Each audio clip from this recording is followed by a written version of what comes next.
do when we are on the Chase website, we're gonna go down here, download account activity, and then we're gonna put Excel, right? So you want Excel, and then we're gonna include filters. So we're gonna put a date range, and we want everything from January 1st through December 23rd. I'm sorry, 31st. Download. So obviously this is going to be different if you're using like a Dell or a Lenovo versus a Mac. Oh, a different laptop. Okay. Yeah, because what I have to do is go to the download. It's much easier when you're using Windows. In Mac, what I have to do is open Excel first and then open the CSV file. So now that we're here, to save it in Excel format, so I want to do that. Save it in Excel. This is all of our activity. So what I like to do, convert these numbers into actual numbers, because that's me. What does that mean? I have a dollar sign in front. Oh, it's just easier. Okay. Okay. And then this check slip doesn't matter. So then what I do is I go and I filter everything. So you could put a filter in. Yeah, so this is going to be the part I think that's going to be super helpful for them. Yeah. Right. So, okay. So kind of walk us through that if you would. Okay. Please. So the easiest thing to do is just kind of go through the description, because I know a lot of times if you say, let's see, you pay Joe, right? What did you do to open this up? This right here. Okay, where do we so go? I went in here, sort and filter. Okay. And then I clicked filter. Okay. On that very first line. Right? Where it says details, posting ID, description, amount, blah, blah, blah. Okay. So then in the description is where you want to go and you want to pick what you kind of know. So like I know that you pay Joe, right? So Joe, and then it pulls every payment that you've made to Joe. Professional services. And basically I just drag this all the way down for each one of these, because I know that's what it is. Done. And just expand that column. Okay. Right, so now that's all professional services. Okay, so Joe's done. All right. So. And then how do we, okay. Okay, so if I go back and I select all, now everything is here and this is already labeled professional services. Okay. Right? Got it. So then if I know, like I know you go to BP or for gas, right? So it's nice because you can see all of these things in here. Okay. Like, right, all these search items, like, yeah, Amazon. Okay, so I can type in Amazon and it's gonna pull up all Amazon.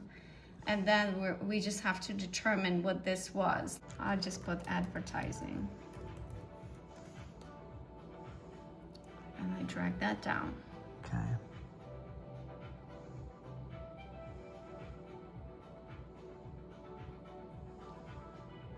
Okay, so now I have advertising and we have professional services. Then go and label the rest of these. Okay. So that's kind of how I do it, but I like to group them because then it's so just, like 7, okay. Oh, I'm sorry. Go ahead. yeah, because then it's just easier. Like you have a lot of Amazon stuff in here, right? Like, wow, look at this. Mm-hmm. So it's just easier to group them. Shell, we know that's gas. 7-Eleven. Shell. So this BP. is all Shell. So this is like vehicle expenses, right? So if you see there, look at, I mean, like that's the whole year, everything in shell, boom, just knocked out. 7-Eleven wasn't much, but the same thing. Vehicle expense. BP. Oh, look, you got a lot of BPs. Except these Joe. That's not applicable. So that's good. So BP, we know that's all vehicle expenses too.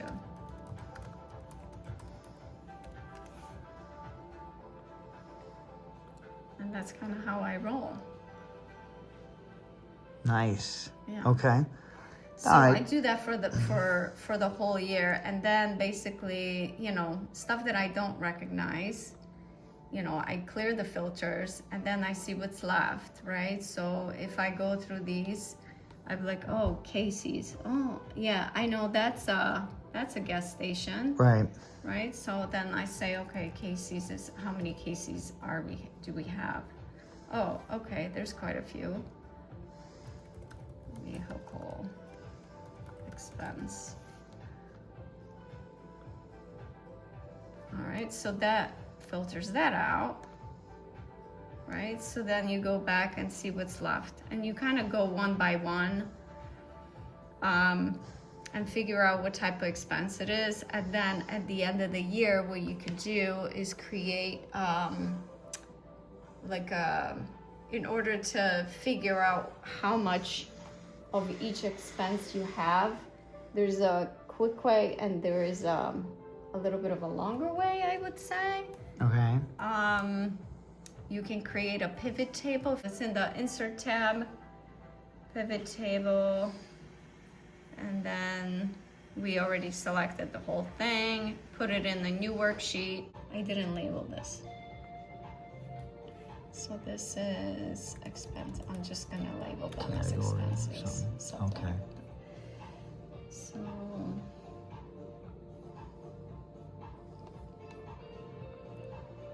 pivot table, new worksheet. It throws that in here. So we just want balance. Oh no, sorry. We want amount. And we want expenses. And now it groups them together and it shows you a total for advertising, total for professional service, total for vehicle expenses, and then whatever, something blank that we maybe didn't label properly. Okay. But this just helps group everything together instead of like going one by one, because the other way you could do it is, okay, well now I have everything labeled. So I'm gonna select all the advertising, and then you're just gonna figure out how much that was, right? So you would, you could add a total here, you could sum it up, or just highlight it and it gives you a total, right? But if you sum it up, now it gives you that this is the total. So you could then take this amount and put it in a separate tab. So it's just easier with the pivot table, sorry. It was kind of a little bit of a mess. No. But Okay. and then it's Do you done. want to show them like a finished product of the pivot table? Basically, it's gonna have every expense that we had. It's gonna have every expense that we labeled, and your, you know, whatever, like some of the amounts were your profit transfers, right? So we labeled that as such. So it's gonna put an amount here. So it's just gonna group everything nicely together into one nice little summarized table. Okay, so yeah, we got advertising, business insurance, business license, car payment, charitable contributions, distribution, employee benefits, fixed asset purchase, health insurance, meals, operating, personal, whatever, vehicle expenses, wages. revenue, taxes, technology, tools and equipment, and travels expenses, wages and salaries. Okay. Yeah, so it's gonna have everything, including your revenues, right? Because we're gonna have to group those too. Okay. Is there anything else you could think of that would help them? No, I think that's it. And then you just kind of get this situated and then you send it to the accountant and they take it from there. Right. Obviously, some things have to come out, like your car expense, right? Your car payment. So we know that you made car payment, but car payment is not being expensed because there's a depreciation on it. So so the accountant tracks the depreciation. They have a table and they depreciate your vehicle over a certain period of time. Oh my God. So we would take out the car payments from here, like this line item. When I submit it to Barbara, I take that out. And then I put a note in there, please insert the depreciation amount. Buy a vehicle. For business. For the business. Right. Then they have to provide the accountant with all of the information as far as how much in taxes they paid, what the price was that they paid, blah, blah, blah. And then they will amortize or depreciate the asset over a certain period of time. Most likely it's going to be like 5 years. Okay. On a straight line basis. So, if that helps. Absolutely. Anything else you could think of? No, that's it. All right, wonderful. Thank you. Welcome. Great job. You're wonderful. Oh, you're so My favorite wife. You're only.